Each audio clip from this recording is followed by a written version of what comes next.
एक सर्प मदारी की पिटारी में बंद था। एक चूहा बिल्ली के भय से भागा और बिल्ली पीछा कर रही थी और मदारी उसी समय बीन बजा रहा था, सांप ऐसे ऐसे कर रहा था। अब वहाँ भीड़ थी, बेचारा चूहा कहाँ भाग के जाए, डर के मारे वो उसी पिटारी में कूद गया, सांप की पिटारी में, और मदारी ने पिटारी बंद कर दी। अब चूहा बेचारा किनारे बैठ के, डलिया के किनारे ऐसे हाथ करके थर थर काँप रहा था। सर्प ने देखा कि मेरा है तो भोज्य, लेकिन है इस समय बड़ा भयभीत। मुस्कुराते हुए सर्प ने कहा, मूषक राज, आप इतने क्यों डरे हुए हैं? कहा, महाराज आप हमारे काल हो, मैं आपका प्रिय भोजन हूँ। बिल्ली के मुंह से बचा तो यहाँ आके गिर गया, क्या करे, मेरा भाग्य ही ऐसा है। बोले, ये बात तुमने बिल्कुल ठीक कही कि तुम मेरा भोजन हो और मैं भोजक हूँ। देखो, हमारी तुम्हारी जो लड़ाई है ना, वो बाहर की है, भीतर की नहीं है। इस समय हम भी संकट में पड़े हैं, तुम भी संकट में पड़े हो। मुझे इस मदारी ने पिटारे में बंद कर रखा है, सपेरे ने, और तुम भी पिटारी में आ गए हो। तुम भी संकट में ही हो, मैं भी संकट में हूँ। तो देखो, मेरे दांत तो ऐसे हैं नहीं कि मैं पिटारी में छेद कर सकूं, पर तुम्हारे दांत बड़े कठोर हैं। तुम पिटारी में छिद्र कर दो, तुम भी बाहर निकल जाना, हम भी बाहर निकल जाएंगे, दोनों संकट से मुक्त हो जाएंगे। चूहे ने कहा, आप मुझे खा तो नहीं जाएंगे? अरे राम राम राम राम, क्या बोलते हो, खा जाएंगे? आप हमको बंधन से छुड़ाओगे, हमारे बंदी छोड़ बनोगे, और हम आपको खाएंगे। विश्वास में ले लिया। अब चूहे ने अपने तीखे दांतों से कुतर कुतर कुतर कुतर कुतर कुतर करके डलिया में और कपड़े में छेद कर दिया, और बड़े प्रेम से कहा, हे नागराज, छिद्र हो गया है। बोले, अच्छा, अभी देखूं कैसा हुआ। फट से पीछे से मुंह से लपक लिया चूहे को, मुंह में धल लिया चूहे को। बोले, अरे आप क्या कर रहे हैं? कुछ नहीं, आप मेरे इतने प्यारे हैं कि मैं संसार में आपको छोड़ नहीं सकता, आपको तो अपने हृदय में स्थान दूंगा, समझे, खा ही लूंगा। और गप से खा लिया, मुंह में चूहा रख लिया, निगल लिया चूहे को और निकल गया बाहर। जो हमने तुम्हें कथा सुनाई, ये भगवान सुना रहे हैं देवताओं को, ऐसा ही तुम दैत्यों के साथ करना है।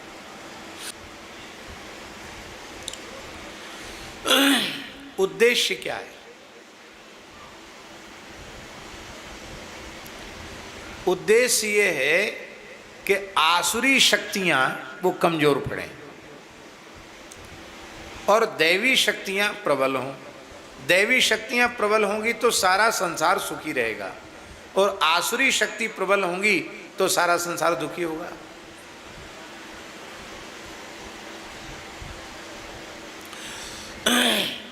आसुरी शक्तियों का बल क्षीण करने के लिए, उनको समाप्त करने के लिए यदि छल बल का भी आश्रय ले लिया जाए तो उसमें कोई दोष नहीं। कर्म की पवित्रता अपवित्रता उद्देश्य को लेकर होती है। माला फेरना कितना पवित्र कर्म है, पर इस कर्म का उद्देश्य हो किसी का सर्वनाश हो जाए तो माला फेर के भी नरक जाएगा।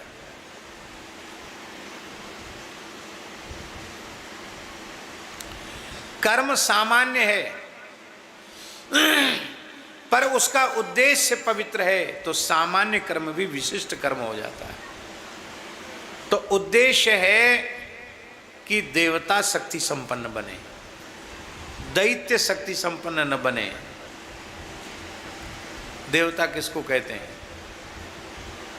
जो सबको देता है उसको देवता कहते हैं, और जो किसी को कुछ न दे, खुद ही खा ले सब कुछ, बाकी सब भूखे मरे तो मर जाएं, इस प्रकृति का जो होता है उसको दैत्य कहते हैं, उसको राक्षस कहते हैं। भोगवादी प्रकृति का व्यक्ति ही राक्षस है। तो उसे कमजोर करने के लिए यदि छल का आश्रय लिया जाए तो उसमें कोई हानि नहीं। छत्रपति शिवाजी महाराज, छत्रपति शिवाजी महाराज ने मुगल शासकों के नाकों चने चबवा दिए। कैसे? उन्होंने केवल धर्म युद्ध नहीं लड़ा, जहां जिस प्रकार की आवश्यकता पड़गी वैसे युद्ध लड़ा, छल पूर्वक, बल पूर्वक। अब अफजल खान को, जो औरंगजेब का सेनापति था, उसको कैसे मारा उन्होंने? आपको पता है कैसे मारा? पढ़ते तो हो ही नहीं, तो कैसे पता चलेगा? पंडित अंबिका दत्त व्यास का शिवराज विजय नामक संस्कृत का काव्य है, उसको पढ़ो। संस्कृत का पढ़ो तो और ज़्यादा लाभ मिलेगा, हिंदी का भी पढ़ सकते हो। अफजल भी समझता था कि शिवाजी को जीता नहीं जा सकता है, और शिवाजी समझते थे मेरे पास सेना बहुत कम है और ये तो समुद्र के जैसी सेना है, ये किसी भी प्रकार से खत्म हो जाए तो सेना का हौसला पस्त हो जाएगा और सेना भाग खड़ी होगी, विजय हो जाएगी।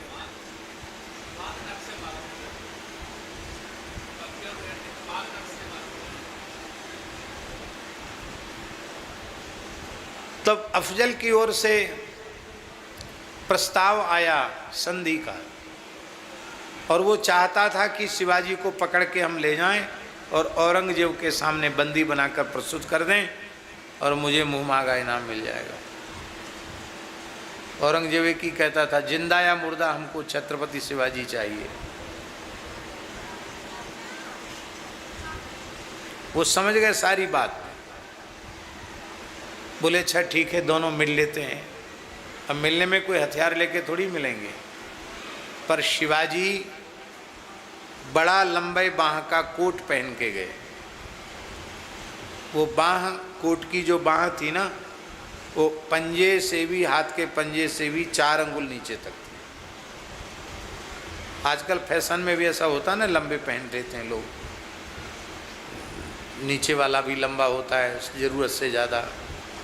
आजकल नई फैशन चली है, पंडित लोग कुर्ता पहनते हैं, घोंटू से नीचे कुर्ता रहता है,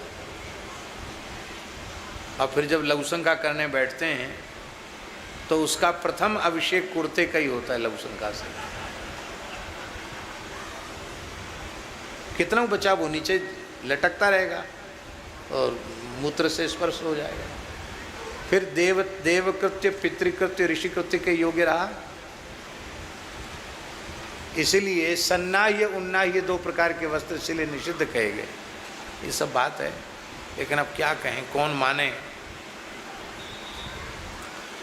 तो शिवाजी कोट पहन के गए और उनमें बगनखा, शेर के नख उनमें बांध करके गए, और जैसे ही उसको आलिंगन किया, वो तो फैशन में था, बिल्कुल महीन मलमल का कुर्ता पहने था अफजल।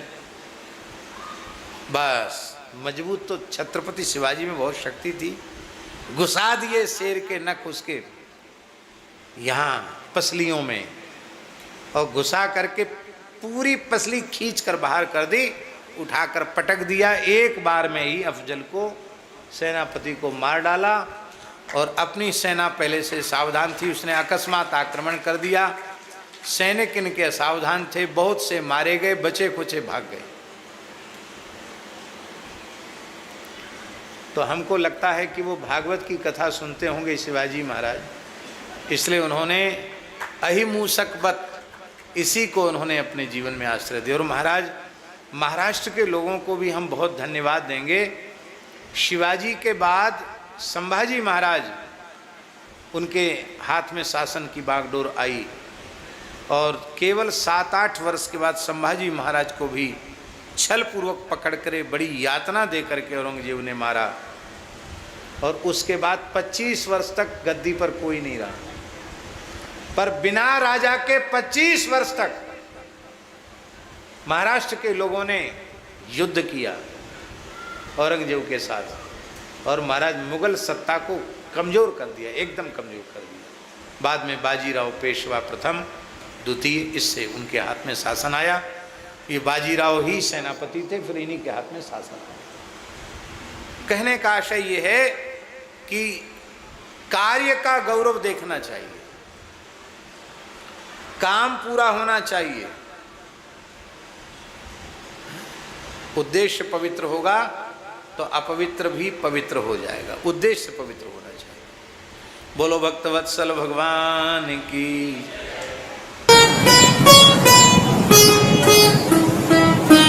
श्री सीताराम। प्रतिदिन सत्संग एवं दर्शन के लिए श्री महाराज जी के ऑफिशियल चैनल को जरूर सब्सक्राइब करें।